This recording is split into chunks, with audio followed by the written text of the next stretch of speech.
Badan Intelijen Nasional atau BIN mengaku telah mengantongi nama aktor intelektual di balik aksi unjuk rasa di Papua dan Papua Barat. Siapa yang sebenarnya memanfaatkan situasi di Jawa Timur untuk membuat aksi massa di Bumi Cendrawasih telah hadir di studio juru bicara BIN Bapak Wawan Purwanto dan tersambung melalui sambungan telepon Kapolda Papua Barat Brigjen Pol Heri Rudolf Nahak. Dan kita akan awali perbincangan dari Pak Wawan terlebih dahulu. Pak Wawan, mengenai BIN menyebut sudah ada pemetaan di balik aksi massa yang ada di Bumi Cendrawasih, Papua dan juga Papua Barat.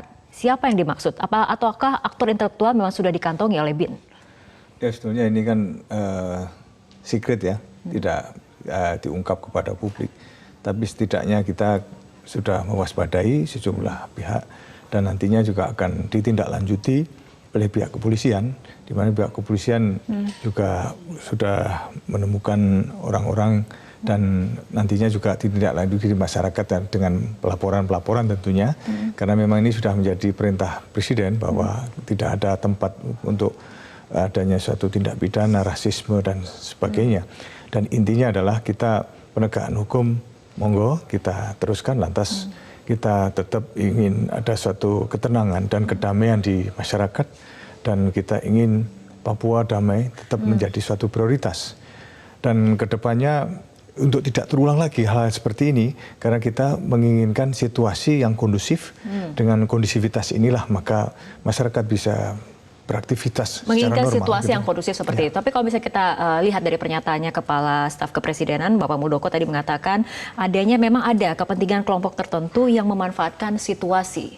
Siapa yang dimaksud ataupun kelompok mana yang dimaksud oleh Pak Muldoko ini dari informasi intel yang kemudian didapatkan oleh BIN? Ya, memang kan di sana situasi politik setiap tahun kan rutin terjadi, ada gejolak, ada OPM, ada KNPB, ada segala macam kepentingan ya.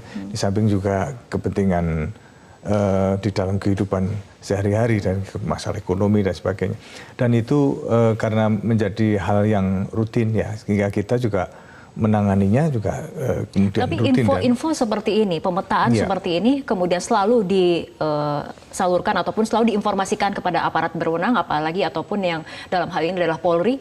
Oh, selalu, karena memang ada Kominpus ya, Komite Intelijen Pusat, dan itu rapat juga secara berkala dilakukan sehingga apapun perkembangan yang terjadi pasti itu termasuk informasi terkini di Papua dan juga Papua Barat? Betul, jadi tidak ada yang tertinggal karena di sana juga ada Komindau, Komite Intelijen Daerah, dan itu juga bekerja sama untuk saling tukar-menukar informasi, merumuskan bagaimana mengatasi persoalan. Baik, kita langsung ke Pak Heri mengenai informasi yang kemudian didapatkan oleh Intel ataupun dari BIN sendiri. Bagaimana kemudian sebetulnya ini diolah dan ditindaklanjuti oleh Polri ataupun polisi di sana?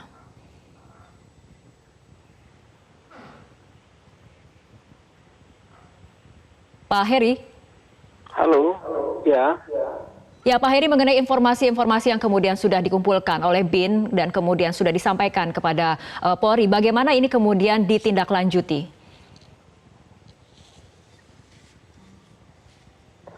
Ya, kami tentu saja memang di Papua Barat bersama dengan pihak BIN dan kita menampung semua informasi yang diberikan, kemudian kita melakukan investigasi. Bagi Polri kan yang terpenting adalah pengumpulan alat bukti. Alat bukti dalam hal ini antara lain keterangan saksi, kemudian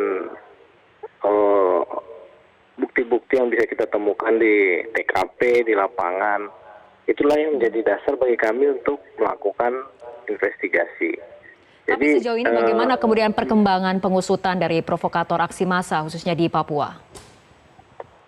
Sementara ini memang arah kita masih kepada berupaya untuk menenangkan situasi ya, mendinginkan situasi, tidak lagi jangan sampai ada kegiatan-kegiatan yang membuat suasana menjadi panas kembali. Itu yang terutama, masyarakat harus prioritas adalah untuk meredakan ketegangan di Papua, seperti itu Pak Heri? Sementara ini itu ya.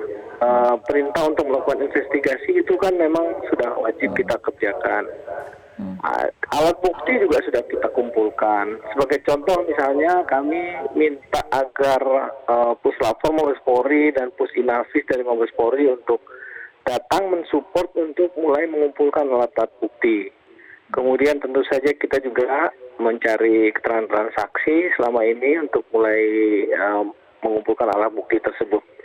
Oke, baik. Nah ini untuk pencegahan ataupun antisipasi agar tidak terjadi aksi massa lanjutan seperti itu di Papua ataupun Papua Barat. Informasi-informasi seperti apa yang kemudian disuplai oleh BIN, kita akan membahas mengenai hal itu, tapi kita ikuti jeda berikut terlebih dahulu. Kita akan kembali lanjutkan perbincangan masih bersama juru bicara BIN, Bapak Wawan Purwanto dan Kapolda Papua Barat, Brigjen Pol Heri Rudolf Nahak melalui sambungan telepon.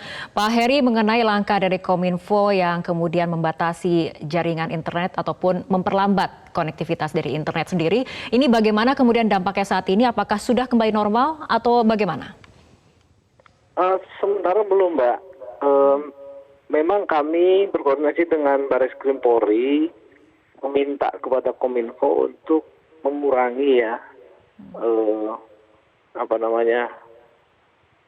bandwidth, kalau saya nggak salah itu dikurangi supaya memang kan di Papua beberapa waktu lalu mulai dari tanggal 18, 19 itu kan banyak sekali beredar informasi-informasi melalui media sosial yang cukup memprovokasi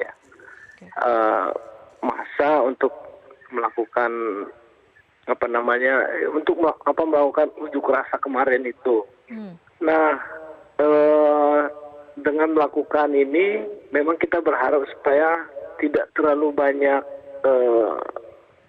meme atau ujaran kebencian atau provokasi-provokasi. Tapi untuk situasi terkini sendiri, Pak Heri, untuk di Papua Barat, apakah kemudian semuanya sudah terkendali dan juga kondusif? Sekarang kondusif, sangat kondusif. Tadi kami bersama Pak Kapolri juga, Menko Polhukam, Panglima di Sorong. Sorong sudah sangat kondusif. Kemudian ke Manokwari juga demikian, sangat kondusif. Semuanya sudah berjalan normal. Oke, baik, kita kembali ke Pak Wawan. Pak Wawan, tadi dikatakan yang menjadi prioritas Polri untuk saat ini, terutama untuk di Papua dan Papua Barat, adalah bagaimana meredakan situasi dan kemudian meredakan ketegangan itu sendiri. Nah, dari BIN, upaya kemudian untuk mendukung upaya polisi ini seperti apa? Apakah dengan informasi mengenai apa saja yang harus diantisipasi? Ya, kita akan lakukan litpam dan gal, ya, pendidikan, pengamanan, dan penggalangan. Kita lakukan operasi penggalangan untuk mendekati semua elemen yang ada, tokoh masyarakat, tokoh agama, tokoh adat. Pendekatan ataupun komunikasi seperti apa yang saat ini sedang dilakukan? Terus digalang secara tertutup kan ya, jadi tidak lantas terbuka gitu ya. Tertutup artinya seperti apa Pak? Apakah memang ada pertemuan dengan tokoh-tokoh adat setempat atau bagaimana? Ya, dilakukan seperti itu, upaya-upaya peredaan ketegangan, kemudian komunikasi untuk menghindari adanya miskomunikasi.